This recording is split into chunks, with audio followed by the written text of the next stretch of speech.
L'argument ontologique est fondé non pas sur l'observation du monde, comme les arguments cosmologiques et téléologiques, mais sur la raison seule, plus précisément sur l'étude de l'être, l'ontologie.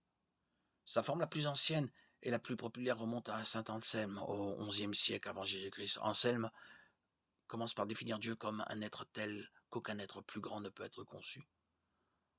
Or, l'existence est possible et exister est plus grand que de ne pas exister.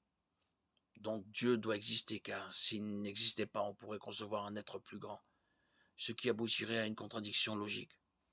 Descartes a proposé en grande partie le même raisonnement, en commençant avec l'idée d'un être parfait.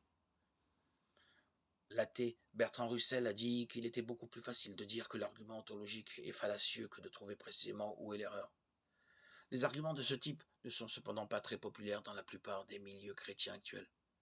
D'abord, on préfère éviter de définir Dieu, ensuite leur attrait subjectif pour les incroyants est faible, du fait du manque d'éléments objectifs, et enfin, on affirme difficilement que quelque chose doit toujours simplement exister par définition.